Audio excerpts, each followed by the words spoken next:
let's get started with our first couple, Corey and Gena. They're one of 18 million Americans who are dealing with food addiction. And if you think you've seen it all, think again.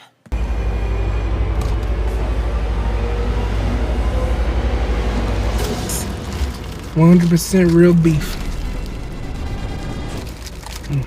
I usually eat fast food every day, 21 times a week. Love wings, stuffed crust pizza, huge hamburger, fried chicken, oatmeal pies, hot dogs, chili cheese fries. Good morning, Marley. Can I get the foot long? Can you add chili and cheese onto that for me, please? I had maybe 13 slices of bacon the other day, along with a couple donuts. My secret stuff is up here on top. I'm just hiding it up here so nobody won't mess with it. I don't drink water. 6 to 7 sodas a day. Go get me soda. Water.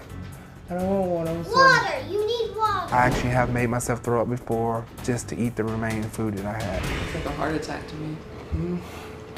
I guess when my time comes, it's gonna come. Corey and I got married about 6.5 years ago. It was the best day of my life. When we got married, we had a lot of hopes for our future, children. It always have been a dream of mine to have a family, have kids. Michaela was born 13 months later. Frankie was born 16 months after Michaela. When Frankie was born, he was diagnosed with Rubinstein-Taybi syndrome. It's a rare genetic disorder. He has moderate mental retardation. He has a lot of medical issues. When Frankie was diagnosed, Corey was just in shock. To this day, I don't think he's come to terms with what our future is, what Frankie's future is. After that day, everything was different. He's depressed all the time. What are you eating? I'm lazy. It's Daddy's turn to change you. You change them. My typical day is laying on the couch watching TV, eating some snack food. Why don't you come play with the kids? I don't feel like doing anything with sleeping. Leave me alone. If things were to get a lot worse, I would leave. I'm going to eat in peace. Leave me the hell alone. Corey's 29, and he's probably has the health of a 70-year-old. I have high blood pressure. I have high cholesterol. I have a cyst on my kidney, high protein in my urine. They just give me blood pressure medicine to try to control that, which I don't take. Here's Corey's medication. He doesn't believe he needs to take it. He's had a lot of trips to the emergency room, a lot of stroke scares. He cries himself to sleep because he doesn't think he's going to be here the next day. Still has hospital bed, Don. Don't miss that piece. Right now, the way that Corey's going, I can't see him being here in 10 years.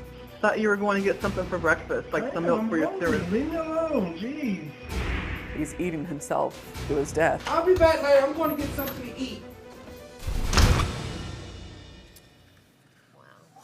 Yeah. Wow. You know, I've seen families that have a special needs child, and some parents, they rise to the occasion and they overcome it and they really become stronger.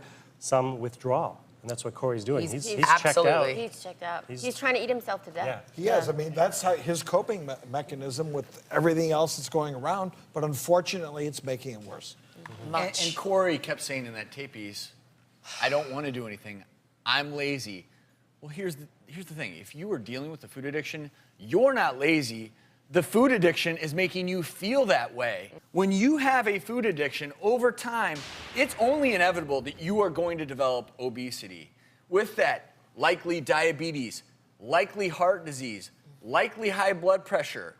That can lead to strokes, kidney disease, arthritis, depression, sexual dysfunction. Meanwhile, take this healthy heart, someone who died from other causes, no high blood pressure, no heart disease. It's about the size of my fist. This is someone who had developed obesity, developed high blood pressure, and over time, as the heart beat against all that resistance, it grew in size. This is not a muscle you want to be this size. The challenge here is to make people realize that a food addiction is an addiction that is going to kill you sooner or later, and it may be the hardest addiction in a way because you can't quit eating. Yeah, you're confronted with it every single day. And the irony of all this is that his wife is the one who called in. And the things that I uncovered with her are so shocking. Really? I can't even begin to tell you. You're not gonna wanna miss it because it's pretty crazy and wild.